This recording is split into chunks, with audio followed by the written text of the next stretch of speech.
The high-voltage drama at the Pakistan Supreme Court has taken another turn.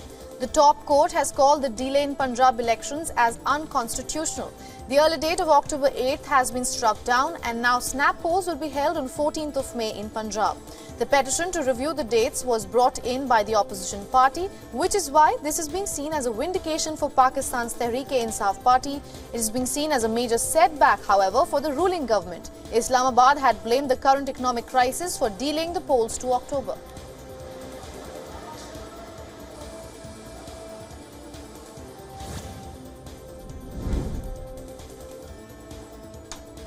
Thailand's Prime Minister Prayut Chan-o-cha and key candidate of the party have fled and filed their candidacy for the upcoming general elections. Members of 49 political parties witnessed a draw of election numbers to represent their prospective party. And the general elections scheduled on the 14th of May is going to be a fierce battle between parties aligned with the military-backed establishment. Parties will be vying for parliamentary seats. The newly elected members of the parliament and the appointed Senate are expected to decide on a prime minister by the end of July.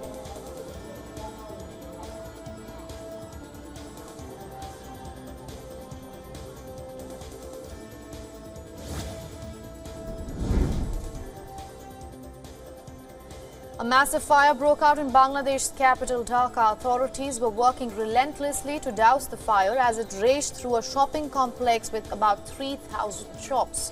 No casualties have been reported so far in the fire. Army personnel had been called in to help after flames spread rapidly in the crammed, crowded area of Banga Bazaar.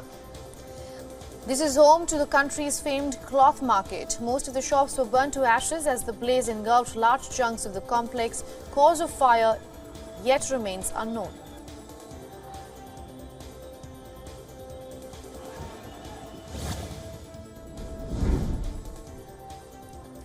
Taiwan's President Tsai Ing-wen is set to meet U.S. House Speaker Kevin McCarthy. According to reports, Beijing might retaliate by imposing economic sanctions on the self-governed island. China has also warned McCarthy not to repeat disastrous mistakes made in the past by meeting President Wen. Saying that it would not help regional peace and stability, the Chinese authorities further added that the meeting will only unite the Chinese people behind a common enemy. Residents of Taiwan are prepared for China's possible reaction and are unfazed by China's possible retaliation.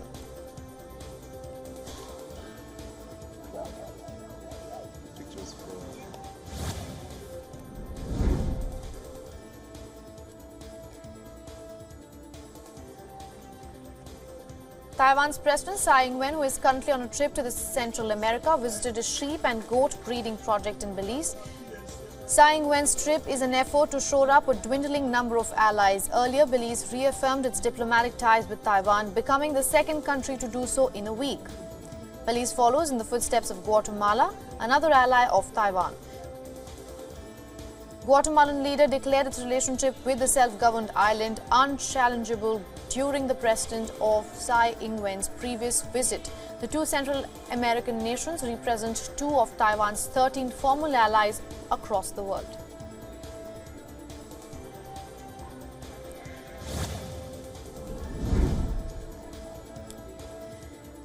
The Chinese president, who was majorly absent from the main stage of diplomacy during China's COVID-19 isolation, is now making diplomatic inroads around the world.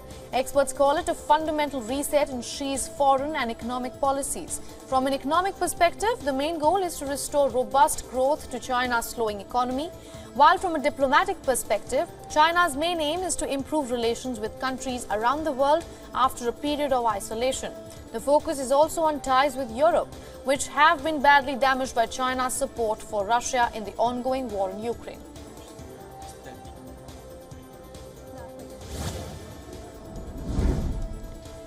Relations between the United States and China, the world's two biggest economies, have deteriorated in recent years. Tensions have spiraled further over espionage claims. Earlier, a Chinese balloon, which Beijing denies was a government spy balloon, spent a week flying over the United States and Canada before being shot down. Now the Pentagon has responded to a report that the balloon was able to gather intelligence on military sites and transmit the data to the Chinese government. According to reports, the Chinese balloon was able to transmit data back to Beijing in real time, despite the United States government's efforts to prevent it from doing so.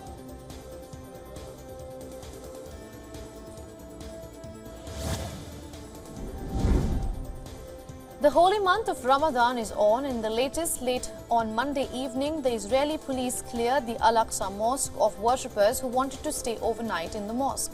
According to the police, they removed the worshippers to prevent friction between Muslims and Jews who visit the site in the early hours of the morning.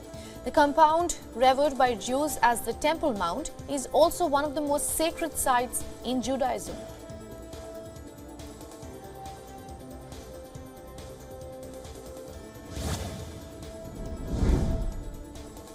Amid international criticism against Russian President Vladimir Putin, the Russian ambassador to the UN held its first news briefing as president of the UN Security Council.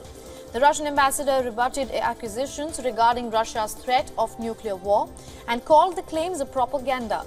He also denied the use of nuclear weapons as part of the Russian military doctrine. The Kremlin and other Russian officials have vowed to exercise all its rights in the presidency role.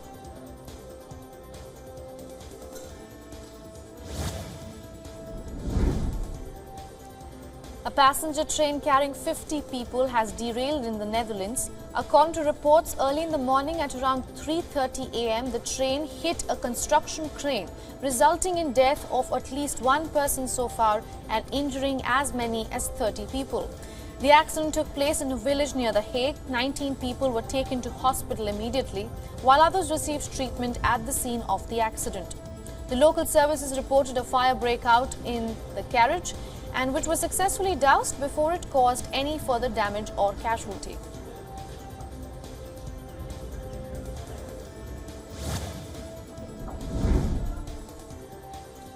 Australia has said that it will ban TikTok on all government devices. With this,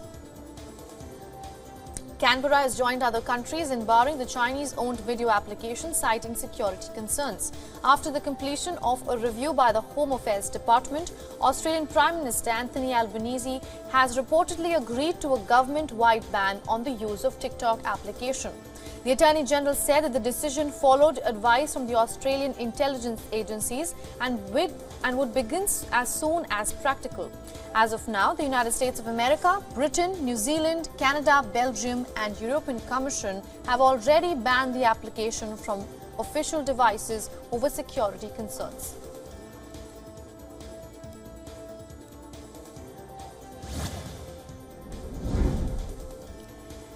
In an attempt to boost bilateral ties, Australian Governor-General David Hurley met with Vietnam President and also the Prime Minister. The two countries marked the 50th anniversary of the country's diplomatic relationship.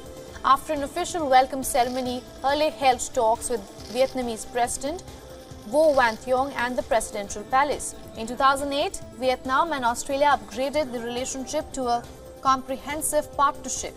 Now, 10 years later, the two have converted it to a strategic partnership, which is the highest level of a diplomatic relation.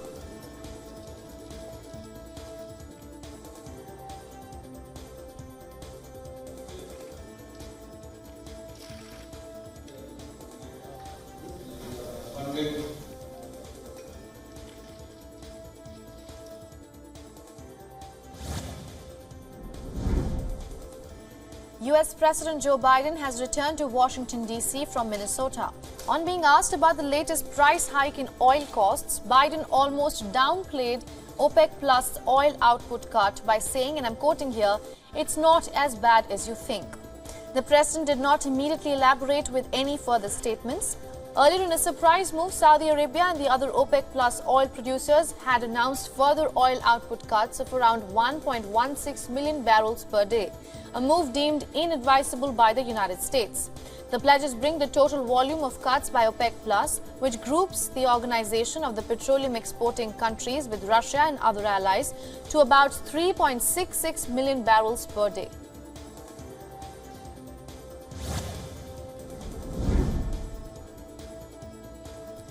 Chicago is going in for its runoff election for choosing a new mayor. The former Chicago Public Schools CEO, Paul Vallis, and Cook County Commissioner Brandon Johnson had taken on each other.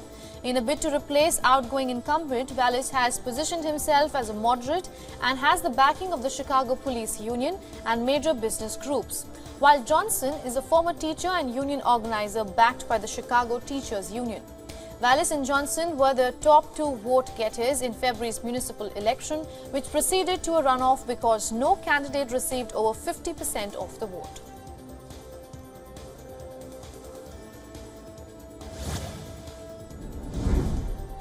After a deadly shooting at the convent school last week in Nashville, students marched towards Tennessee State Capitol to demand an end to gun violence and support stronger gun laws.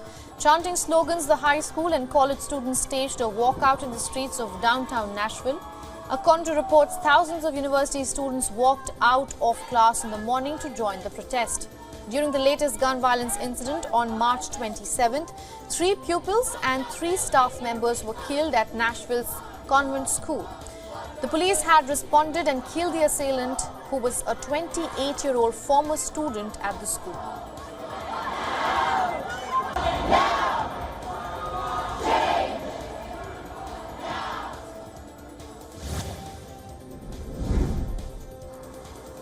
A few dozen supporters of Donald Trump turned out in Florida in support of the ex-U.S. president. The supporters waved at Trump's motorcade as he left from Mar-a-Lago to the West Palm Beach airport, where Trump departed for New York for his arraignment. The crowd's anticipation and excitement only grew stronger with passing of time. Post his arraignment, Trump will be returning to Florida and will address his supporters from Mar-a-Lago.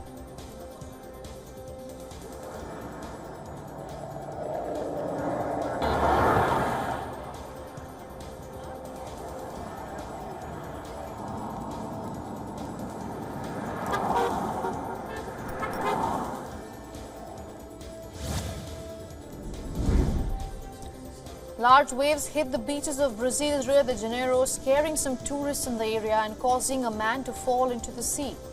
The Brazilian Navy reported an extratropical cyclone at the sea, which has been associated with the passage of a cold front. The cyclone could cause strong winds, agitation, and storm surge at sea. Red flags were placed along the beach to warn swimmers, although some were still seen playing beach tennis and practicing Tai Chi in the vicinity. According to the Rio de Janeiro Operations Center, waves of about 2.5 to 3 meters are expected.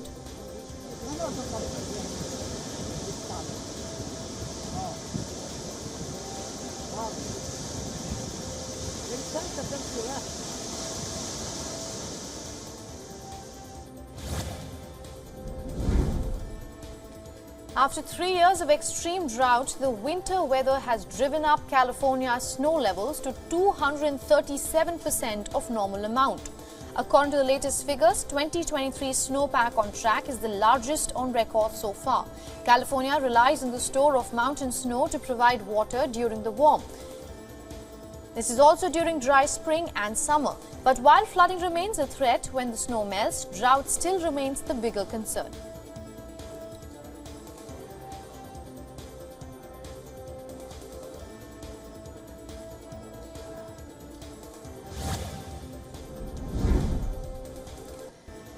Around 10 Chilean artists gathered at the Remembrance Park in the Chilean capital of Santiago to paint large sculptural Easter eggs and partake in one of the many rituals of Christianity's Holy Week. The finalized works of 10 Easter eggs stand at the Easter Colors exhibition, which will run through the rest of April. The park is also a private cemetery. Artists and illustrators brainstormed together as to what should go on the delightful Easter eggs, which is a delicious traditional representation of the ceremony.